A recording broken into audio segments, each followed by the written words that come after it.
Either that or he's a real good doppelganger. Isn't that Keanu Reeves? Bruh. Very early on in his career, Keanu Reeves told reporters that his name, Keanu, meant cool breeze over the mountains. It is a kind of perfect summation of who he is as a star, not just on screen, but in terms of what we know about him as a person. You're breathtaking. You're all breathtaking. I have been a part of some films that have been embraced, and I'm very grateful. As an actor, you're essentially living behind the bars. Right. Comedy and tragedy.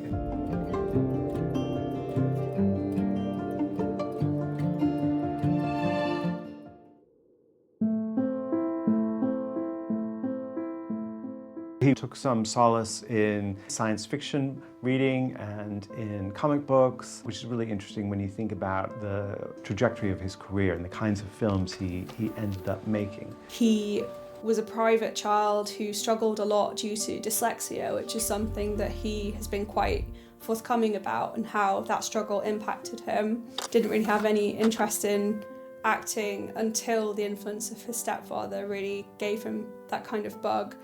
Keanu has a really interesting background in that he was born in Beirut, in Lebanon, when his parents were living there. His mother was English. His father was a mix of ethnicities, including Hawaiian, hence his Hawaiian name, Keanu.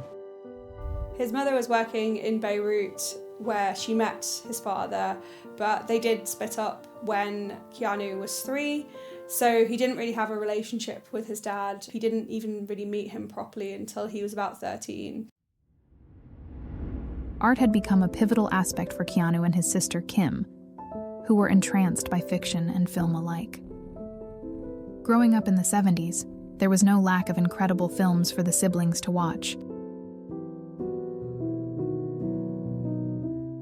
Later on, he said that when he was growing up, he could only imagine that he would go to Hollywood.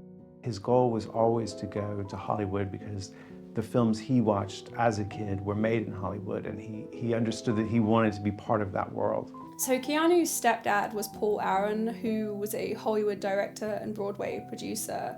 Paul Aaron was very supportive of Keanu's interest in acting and eventually would recommend him for a job at the Hedgerow Theatre in Pennsylvania, where he would spend some time working as an apprentice and assisting and kind of living there and helping out.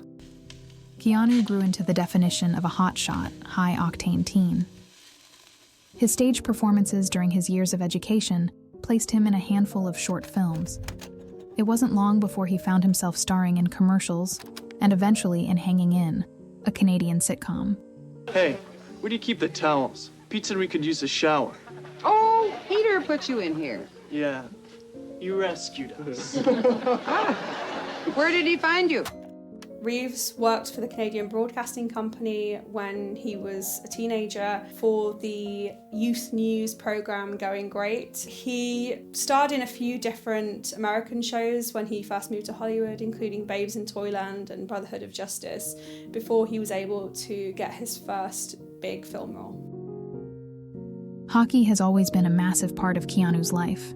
After his move to Toronto, Keanu took up the sport, which served him in more ways than one. It was a huge asset when Keanu landed a role in his first feature film. The movement of his body complemented his more outlandish and extreme roles.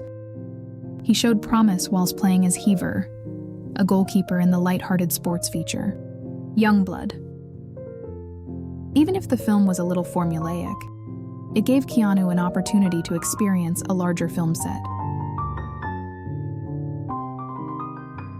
I'm playing a 17-year-old body with a 40-year-old mind, okay? But then I had to play with my conception of 40, which was sort of older, right? You look at a 40-year-old and go, you're old, you know, but he's not. It sounds like a juicy, challenging role, and it's good that you got this one, and we look forward to seeing you in other things, and thank you very much. Oh, thank you. You're welcome. Bye. So I think that definitely having Paul Aaron as kind of a figure in his life that even after he divorced Keanu's mother was still there to support him and help him get a green card to start his journey in Los Angeles must have played a kind of significant role to him in influencing and shaping that desire.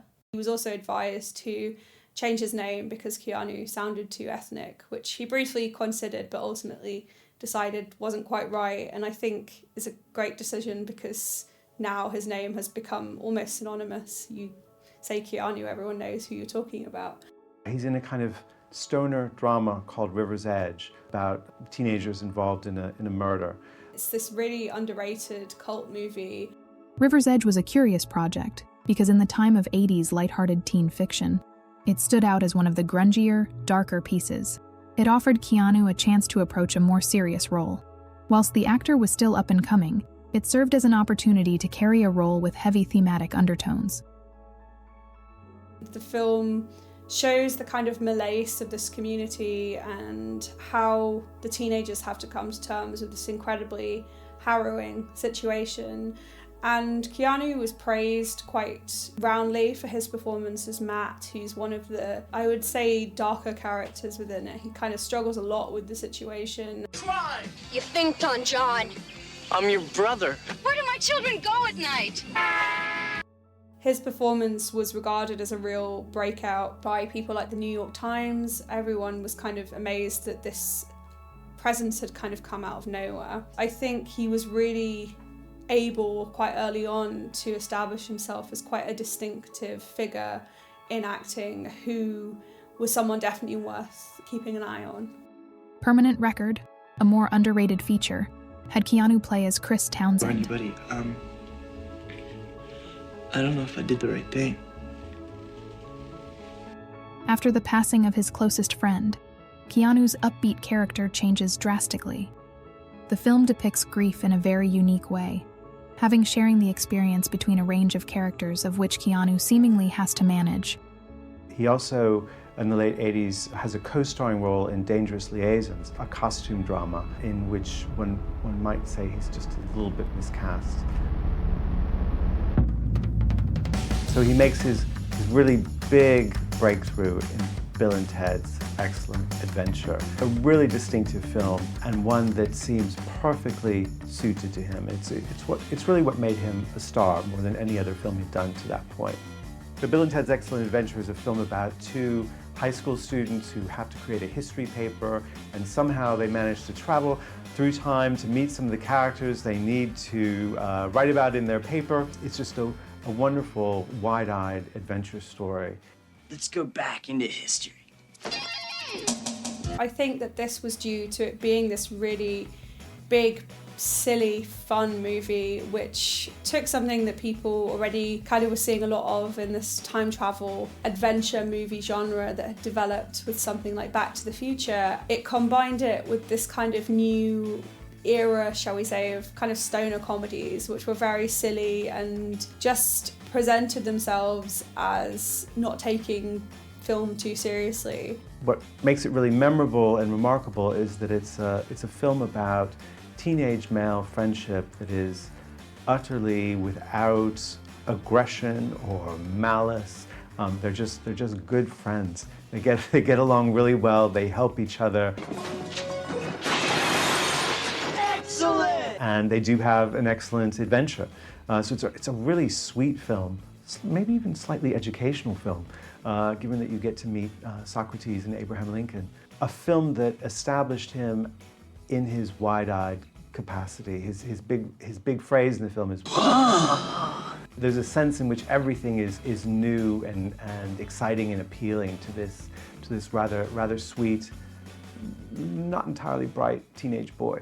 The film was really well received by critics and made a surprising return on the box office investment and has become known now as one of the kind of best sci-fi movies around because it just takes the genre, which sometimes I think can feel quite serious, and plays with it and has fun with it. It's really known as a defining presence within Keanu's filmography. There's an element of nostalgia to Bill and Ted's Excellent Adventure. Like you can't, I imagine if you watch as a teenager, you simply identify with Bill and Ted. But if you watch it as an adult, you kind of look back to teenage years and the kinds of adventures and the kinds of friendships that you had at that time in your life.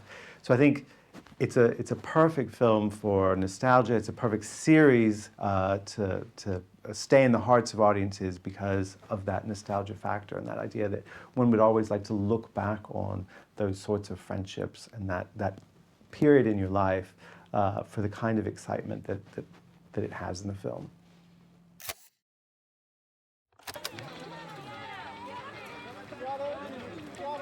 The phenomenon that was Bill and Ted made Keanu Reeves a household name. Keanu makes an effort to form relationships with his co-starring actors and set professionals. His friendship with River Phoenix stood out in I Love You to Death. What do you say?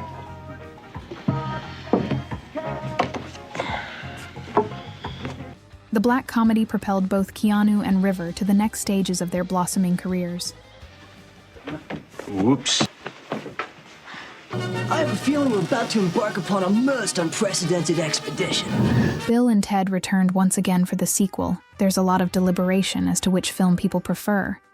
The battle with death remains an iconic scene in anyone's eyes. To many, it was a clever spin on Ingmar Bergman's The Seventh Seal, with less chess and more Bill and Ted antics. Bill and Ted are dead. Keanu, having developed a passion for composing music, decided to start a band. Dogstar. Dogstar consisted of drummer Robert Mailhouse, who Keanu met at Gleason's Supermarket. Brett Dormouse was on guitar, and Keanu Reeves on bass and shared vocals. It's Brett Dormouse, happy to be here.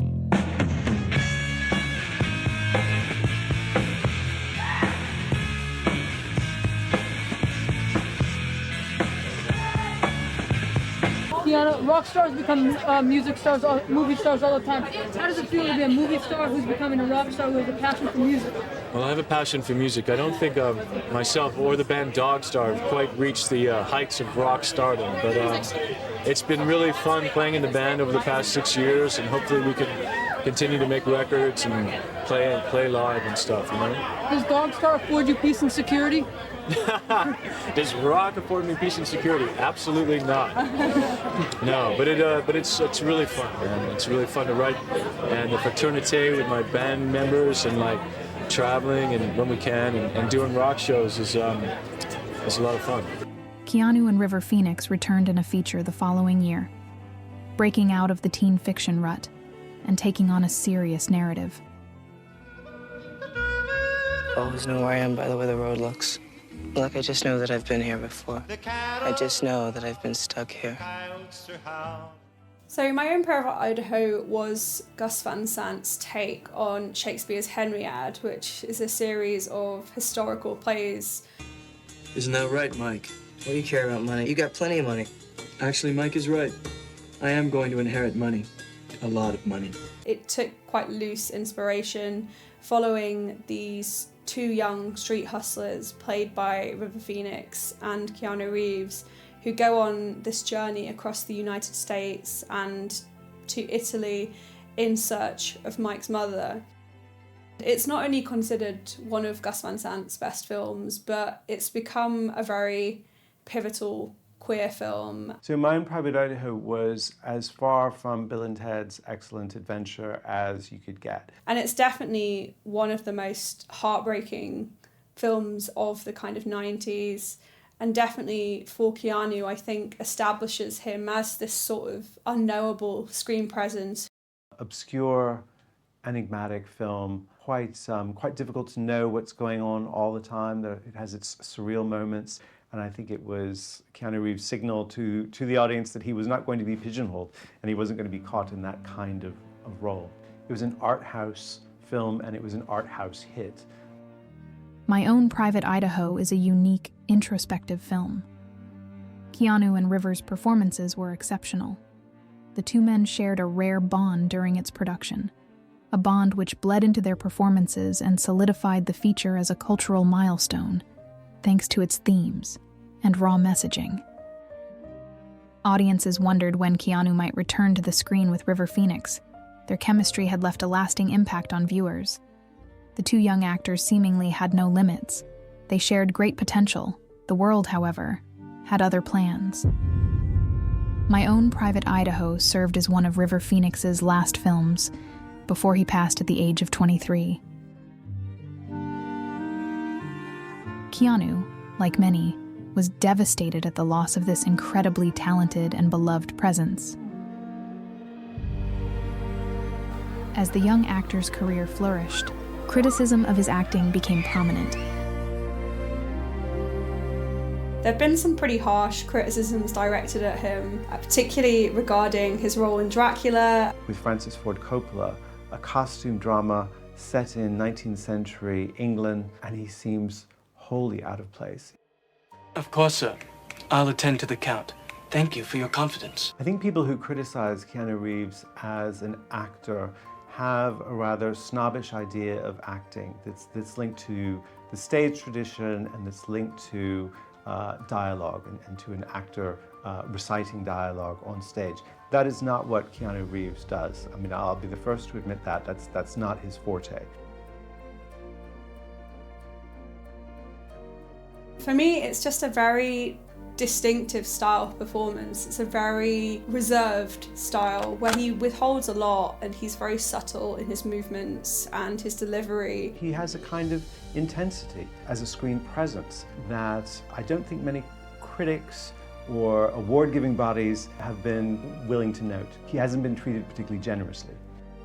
To search for his artistic voice, Keanu delved into any type of film imaginable, returning to the comedy genre with Much Ado About Nothing, Even Cowgirls Get the Blues, and Freaked, an experimental picture co-directed by his good friend, Alex Winter, in which Alex also starred. Did the language ever, intimidate? You mean English? No. Most of the play is in verse. I'm sorry, in prose. So it's a welcome challenge. The strange casting decisions continued. Little Buddha stood out as a rogue addition for Keanu, who plays as the reincarnation of Siddhartha Gautama. I played Prince Siddhartha, an emotional fable myth aspect interpretation. Buddhism is very specific with the psychological, emotional declension, I guess. So I guess studying that comes to emancipation from the from emotions and realizing more of what phenomenal existence is, and through that practice comes perhaps compassion and wisdom. In the 1980s and into the 1990s, action stars tended to be figures like Sylvester Stallone and Arnold Schwarzenegger. That is really powerful, really macho, seemingly none too bright men of power and action. Keanu Reeves helped to bring in this new age of action stars where you didn't have to be the biggest, the most ripped person on the planet to be a credible lead. Keanu Reeves really signals a change with Speed, particularly in terms of turning him into a kind of action hero, but I think it's also a point at which he redefines the action hero. When I find you. Pop quiz, hotshot. There's a bomb on a bus. Once the bus goes 50 miles an hour, the bomb is armed. If it drops below 50, it blows up. Sandra Bullock is behind the wheel of the bus. Keanu Reeves is trying to save the bus. It's this crazy action thriller, as fast-paced and exciting as they come, in which he plays a kind of heroic action man. Can't think of anything more different from Bram Stoker's Dracula or My Own Private Idaho. It's a really different kind of role for him, and he absolutely owns it. He becomes this man of steel, this man of action, and it really redefines his career. Yeah, the title Speed, and then the situations that the character got into. I mean, it was an opportunity to play, I thought, a good man and to have fun. You know, I was looking for work. It came around, and got the opportunity to play in it, and. I'm so lucky to be able to participate in such a fantasy and to hopefully entertain. No, I think it's just nobody expected anything, and they got a lot more than they didn't expect. It's just, hype. I don't play into it. You have a good time. You hope something does well, and when it does, you're very happy. And I hope it does well for, Keanu and Jan and Dennis and, He turns it into something that's more intelligent, with a bit of emotional depth. So he redefines the action hero and makes him just a little bit more vulnerable, even though he has that sort of power and energy that all action heroes have. No, the nature of acting in an action picture is very much in a sense of play. You really actually put yourself at any risk. Even the dramatics part of it, it's really in of itself. It's a good part of it. Keanu proved himself as a formidable action star in Speed. He followed suit with Johnny Mnemonic in 1995. To many, this sci-fi thriller was thought as the foundation for the next steps in Keanu's journey. The inclusion of cyberpunk elements drove people to believe that this was a world in which the actor seemed comfortable in, though awards would have one believe that Keanu remained a blank slate. Keanu's name has sprung up a fair few times in the Raspberry Awards. Many continued to undermine his acting abilities, whilst others saw him as merely having his own unique methodology, which greatly separated him from the traditional acting world. In the same year, A Walk in the Clouds stood out as a unique project, being an unconventional period romance. Despite family traditions, love blossoms between Reeves' character, Paul, and Victoria, played by Aitana Sanchez Gijon. The film provides a unique perspective on a Mexican family during the 1940s and social standings. The film gained Keanu another Raspberry nomination, whilst many audience members thoroughly enjoyed his performance. Keanu's performances were divisive, and slowly, people were beginning to accept that. Keanu came into contact with Jennifer Syme. Jennifer was a talented actor and filmmaker who'd worked alongside David Lynch before directing her own projects. The two became a couple. Undoubtedly, their passion for the arts was a talking point of their relationship. Before long, Jennifer became pregnant in 1999, the very year Keanu's life would change indefinitely.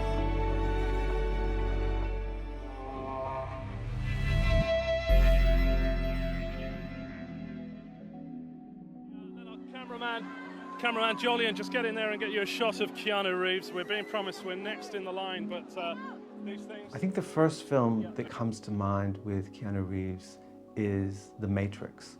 There are other roles that come to mind, but The Matrix is such a distinctive role. It's such a distinctive film. It's so iconic. I was 11 when I first saw it, and I remember thinking that Keanu Reeves was probably the coolest person I'd ever seen. The film itself has such an incredible legacy and has really changed the way we think about sci-fi movies and has become kind of part of the public lexicon now. So that's the one for me that I think will always stand out. Keanu, Sky News, we're live. Can I just ask you one very quick question, please? What do you make of the reception, not just here in London, but just The Matrix worldwide? It's pretty extraordinary, and it's great to be a part of. It doesn't happen all that often. It's just, for me, I love the films, and I had a great experience making them, and so hopefully people will enjoy them. And the experience of making the film was a great one, and then the aspect when it came around to complete the trilogy, just signed on board without reading the scripts because of just the experience that I had and the trust I have in the directors. And had a great experience making Reloaded and Revolutions, and it's great that people are coming out to the films, and I hope that they enjoy them. Famously, Will Smith says that one of his biggest regrets is turning down The Matrix, which he turned down in favour of Wild Wild West because he had a lot of doubts about whether or not the Wachowskis would be able to pull off the very tricky special effects. Nicolas Cage similarly turned down the film, as well as Brad Pitt and Val Kilmer. So it was quite a long list of names before Keanu Reeves was the one that the script came to. And Warner Brothers really fought quite hard for Keanu whereas the Wachowskis were more interested in having Johnny Depp. Keanu ended up being a perfect choice because he was a little bit of a blank slate who didn't have a huge profile at the time. He really gave this sense of naivety and almost openness that I think any other actor would have probably struggled with. But the reason the film works is because we feel this real connection to him, and he could be kind of anyone within the world. He is a kind of audience surrogate who gets embroiled in this very weird world and kind of has to just go along with it. I did all right. I got kicked a couple of times, you know, burst open my thumb, and, you know, one of the wire tricks I remember, I got caught in a tree. But I never really got hurt. All in a day's work. So The Matrix came out in 1999. We have to think back then to how early that is to have a cyber thriller, right? A thriller about the internet. When most people were still just getting to grips with what the internet was, this is a whole drama based around the internet. It also involves a lot of AI, artificial intelligence, again, at a time when not a lot of people would have even known what that was. I'm glad to be here. You know, I'm glad to speak about something that I love so much. I'm a fan of these movies, and I had a great time making them. They've been a huge part of my life. And so to come out and travel and speak about them is part of the gift, I guess. I'm fine with it. You've done lots of really interesting work, haven't you? You know. Yeah, I've been trying. Yeah. You know, I really feel like The Matrix is the event, is the piece that we all, actors and craftspeople, are a part of, you know? So hopefully if anything's remembered, it will be the films themselves, you know? And we're part of that. So it is an incredibly innovative and I think in a way prophetic film. It just broke a lot of new ground and opened up new cinematic worlds for audiences. The Matrix is an iconic film partly because of its visual style, that it imagined the cyber world cinematically at a time when few, if any, films had done that. It's interesting to look at it now and realize just how paranoid it is and how steeped in conspiracy it is, that everything we see and do is artificial and invented by larger structures around us that are all out to get us, that are all out to farm us, literally. It's pretty special. Keanu, you've been a bit of a rocker in the past. I mean, how rock Not like these guys. How rock and roll are you now? Are you still rocking it up? No, I'm not. I'm going a quieter path now. More measured and quieter. The fame which came to Keanu thanks to the Matrix franchise was immense. Beyond the glitz and glamour, Keanu's partner, Jennifer, gave birth to their daughter, Ava. Sadly, the baby was stillborn. The birth affected Keanu and Jennifer beyond comprehension. The couple briefly parted ways, before reuniting once more in 2001 after dealing with the loss in their own way. One's personal life can put a great deal of strain on their career. Whilst fans of Keanu could only speculate, it was something that many felt sympathy for. To juggle publicity and privacy is a war Keanu seemed to avoid fighting. His emotions were raw and could be seen in his interactions alongside his performances. An aura of honesty and humbleness began to radiate from Keanu, something many celebrities could not demonstrate due to being enveloped by fame. But Keanu was a completely different entity.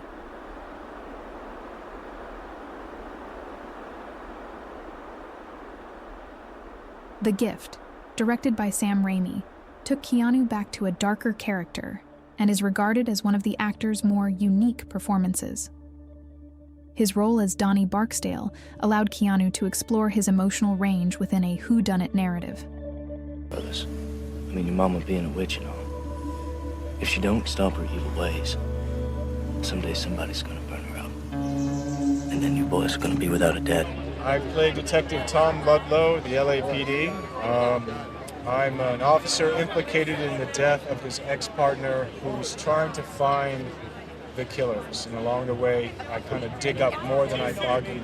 It was a great role, and working with David was great, and you know, I had an intense but really good experience. And the role was a reach for me, but it was one that I really enjoyed reaching for, and hopefully people will like it. On April the 1st, 2001, Jennifer Syme attended a party at the home of Marilyn Manson. On her approach, she was involved in a car collision which proved fatal.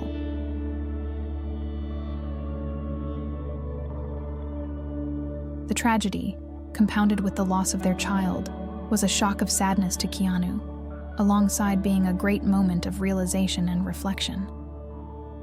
Life in Keanu's eyes appeared to seem fragile.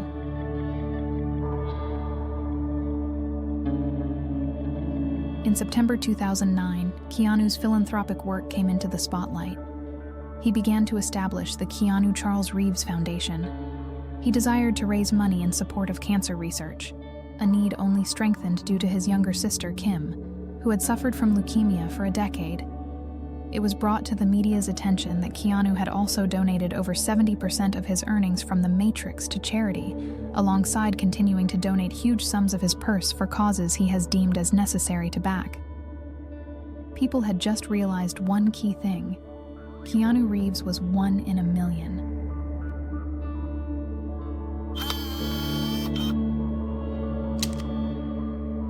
In May 2010, an image cropped up showing Keanu sitting alone at a park bench. He was eating a sandwich, and the internet went crazy about it.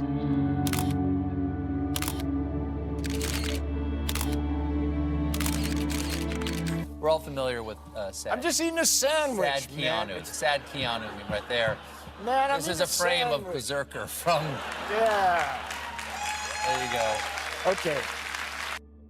Keanu Reeves has become known for this incredible generosity, both of spirit and kind of monetarily. He is a big philanthropist and is known for just helping out anyone that needs it. That is something that is incredibly genuine coming from Keanu. He seems like someone who just really wants to leave the world a better place than he found it. One of the stories that always gets repeated is how much he loves stunt teams because he makes so many action movies, and he always buys really incredible gifts as a thank you to all these people he works with. He bought Ducati motorcycles for everyone on The Matrix and then Rolexes for everyone on John Wick because he just wants to kind of share his success with the world.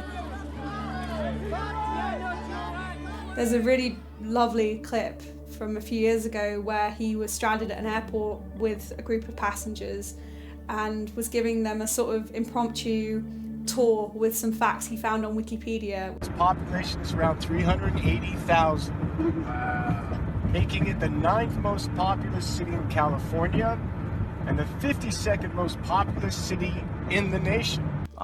We all say it, we all do it, and I think it has meaning. I think it's what we're going through now. I think it's the reason that things are all sort of a little bit uncomfortable. He is known for being a very genuine soul, the opposite of a diva within Hollywood.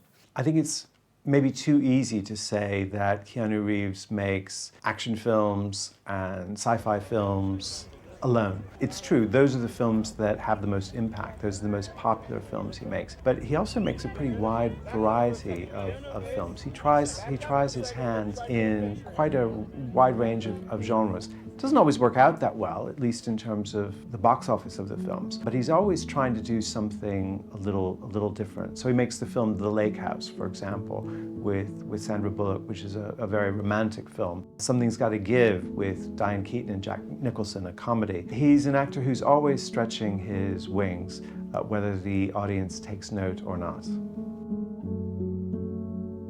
Now, he's a very private man, so we don't know a lot about him as a person. He doesn't talk about his private life or his beliefs very readily. One senses his personality when he's on talk shows promoting his films, his laid-back nature. When he talks about what he likes to do off-screen, it's usually riding his motorcycle, long motorcycle trips. He's not someone who's seen on the red carpet a lot. He's not one who's seen at openings, at nightclubs, at He's not one of those Hollywood A-list people who's always in a tux and attending the right thing. One gets the sense that he is this sort of very laid-back, centered, easygoing guy, and fans pick up on that. I learned how to ride a motorcycle when I was doing a film in Munich. This young woman had an enduro, and I asked her if she'd teach me how to ride it. And when I came back to Los Angeles, this is probably around 86, 87, I got my first motorcycle. You know, when I don't ride a motorcycle, I go through withdrawal. It's not good for my health.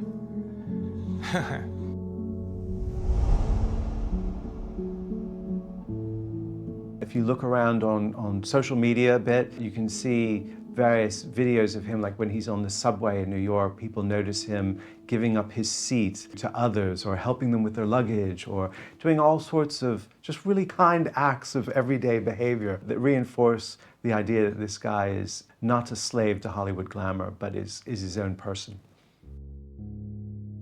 In the 2000s, Keanu really started to kind of experiment more. He was doing the Matrix sequels, but he was also taking on roles like John Constantine in the adaptation of the comic books about a man dying of cancer who hunts down all kinds of supernatural entities. And that's become one of the roles that I think a lot of people still, even now, nearly 20 years later, still want him to make a sequel to that film.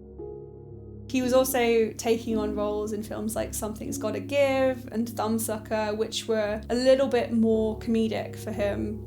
And then he did A Scanner Darkly, which was Richard Linklater's very experimental rotoscope animation film. So I think that Keanu really started to kind of take more risks once he'd had the success of The Matrix and to start getting involved with films that were a little bit different for him. You know, I mean, I'm trying to play different kinds of roles, different genres, and not be typecast. So, you know, I don't think you're going to see The Private Lives of Pippa Lee and expect to see Neo or something like that, you know. Yeah, I mean, I enjoy the physical part of acting, and this one certainly has that going for it. So, yeah, it was a good experience. Keanu made his directing debut with Man of Tai Chi in 2013. He really played into kind of his interest in action and in martial arts particularly. But there's a sense in which he hasn't quite found his feet or found his new role until he makes the first John Wick film. The loss of a loved one was depicted beautifully by Keanu in 2014, upon the release of John Wick. Beyond being an impeccably well-choreographed franchise of action filmmaking, John Wick connoted an understanding of impermanence, that suffering is merely an unavoidable part of life.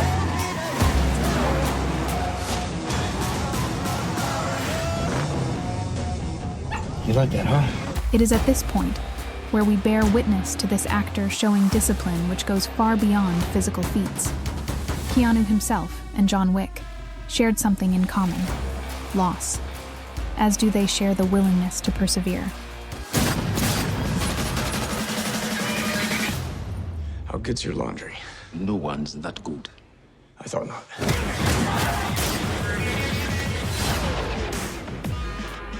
That starts a whole new franchise for him and gives him a new identity as a more mature actor. He's not the young teenage Keanu Reeves anymore. He plays an action hero who cannot be defeated. No matter what you throw at him, he cannot be defeated. John Wick has become one of the most successful action franchises of all time, and I think that it totally wouldn't work without Keanu. And I think that a lot of that is down to the partnership between Keanu Reeves and Chad Stahelski. And you must be very good at Kung Fu now as well. I'm okay at movie kung fu. Okay. Yeah, movie action. New characters, New characters. new storyline, of course, Yeah. new set pieces, new action. Oh, what's staying the same? John Wick. Suffering, fighting for freedom. Always. Together they really care about making sure that the John Wick films are not only incredibly well crafted but incredibly entertaining. Definitely the amount of effort Keanu and Stahelski have put into casting the films and building the world of the films. The franchise is incredibly beloved by action fans around the world. But wait, we do some car stuff. Cars, horses, cars are back. fights. Not really horses. A little bit of horses. But we have cars. A lot of cars. A Motorcycle. lot of fighting, Motorcycle jiu-jitsu, judo, gun Jiu-jitsu, fu. judo, gun fu. Oh, we got some surprises Swords. in there. Yep. Got some surprises, yeah. They both require this incredible amount of stunt work from Keanu, who has really shown this ability to throw himself into his work, especially in the latest John Wick film, where he falls down the longest flight of stairs in the world repeatedly and quite heavily.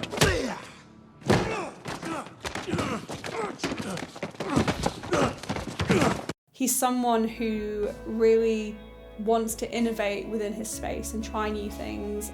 There's a constant quality. So it's a curious combination of the old style vigilante film in which the action hero is seeking justice, but it's overlaid with a level of heartache and vulnerability that gives the film and the character some depth. Well, I love the role, and for me it was really cool to have the response of the first film from the audience to give us the opportunity to tell another chapter in John's life. I remember the first day that I was back we were starting to film, and the first time that I put the suit back on, it was literally the same suit from chapter 2, and it still fit. I was always inspired by the early James Bond movies, about how they took you places and they made you really think about the world and places you want to go and inspire you. So we just wanted to do the same thing. It's a bit of a saga. It's John Wick's story. It's John Wick's saga. So you get to see John Wick go through a lot of trials and tribulations, some great set pieces, and meet some interesting people. Yeah, the world, shoot the 'em. character. I mean, you went, you were going a little big. Went pretty big on this one. Yeah. We wanted the world of John Wick to feel big. Is it true that there's really going to be a Bill and Ted 3? Is it really true? Like, that's my dream come true if so. I can't wait to see it, man. Huge fan. We didn't expect to want to make another one. Including, not just Keanu and myself, including the writers Chris Matheson and Ed Solomon. And I think they just kind of got inspired. They had this idea they brought to us a while ago, like a good 10 years ago, that we just thought was really hilarious and had a lot of potential. Third installment, is it on the cards? Is it happening? Maybe. Yeah, they're writing a script, Chris and Ed, so we'll see if it's any good. You're not giving much away though. You just... Well, that's all I know. I mean, it's just like they've got the burden and, why hasn't things happened and they're still kind of stuck in their life. Yeah. Yeah. I think it would be good. I think it would be better than good. I think it would be... It would be ridiculous, but fun.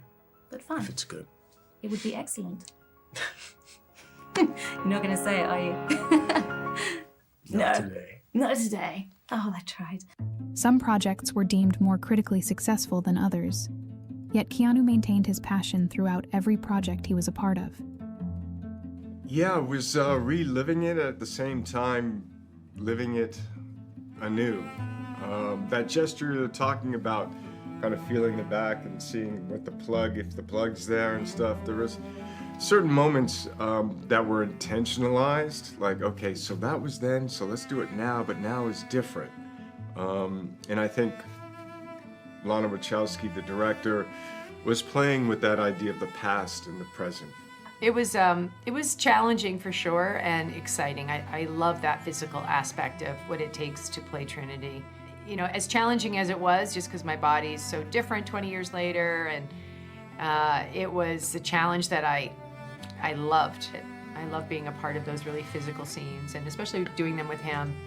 He's so masterful at it, and it's so, I learn a lot by watching him and how he meets the action in such a believable language. He has just this incredible ability with his body to tell story, and I learned a lot working with him this time around, watching him and trying to take some of it.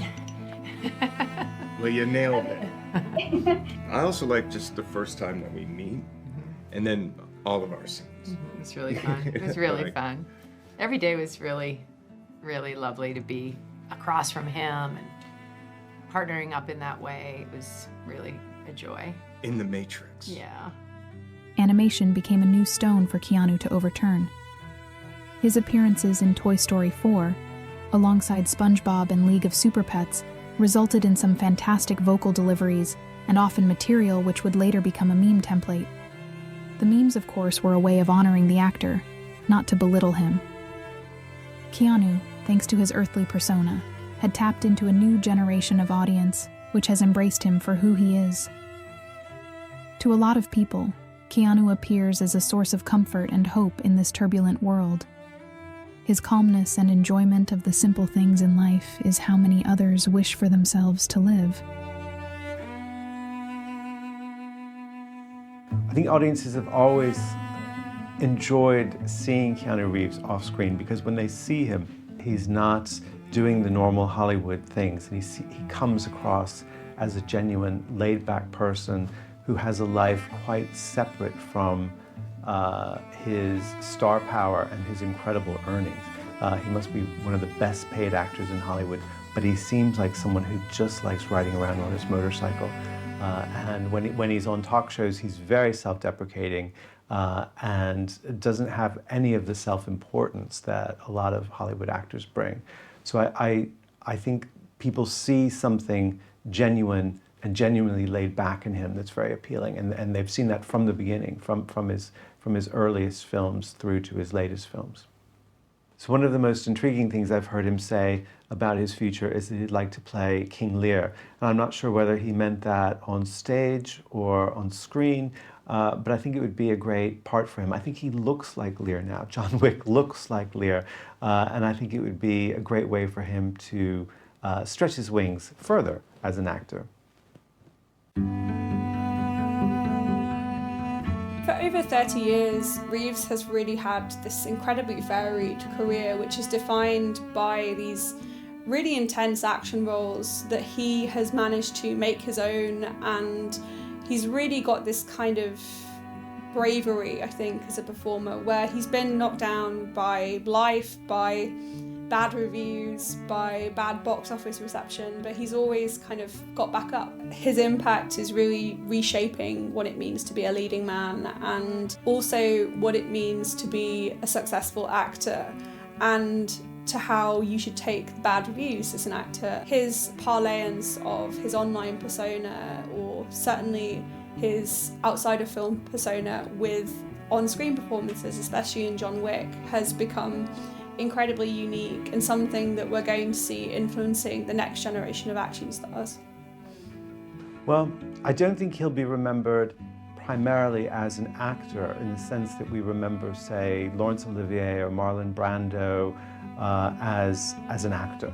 And I don't think he'll be remembered as the kind of star that Tom Cruise is or George Clooney is, someone where we know a lot about their private life and we feel their presence in the film, the presence of their personality in the film. I think he'll be remembered in terms of the screen, in terms of his acting, as someone who really changed the action genre and brought a new kind of figure into it. A more thoughtful, a more emotionally complex, less macho action figure. I think that'll be a key part of his legacy. And the other part will be someone who managed to be a star and a top earning star for decades without taking on any of the trappings of glamour or scandal or self-importance that so many other Hollywood stars have. Keanu Reeves is far and away one of the more unconventional actors. His ability to have his spirit seep into the roles he undertakes is remarkable. He has experienced so much in his lifetime. Though he deservedly remains a private person, he has shown the world his kindness, his generosity and appreciation for what others might perceive as mundane. There is no doubt that Keanu is a beacon for many people who have experienced similar events in their own life. It is the acceptance of our flaws and the willingness to continue which Keanu has gifted to the people. What do you think happens when we die, Keanu Reeves? I know that the ones who love us will miss us.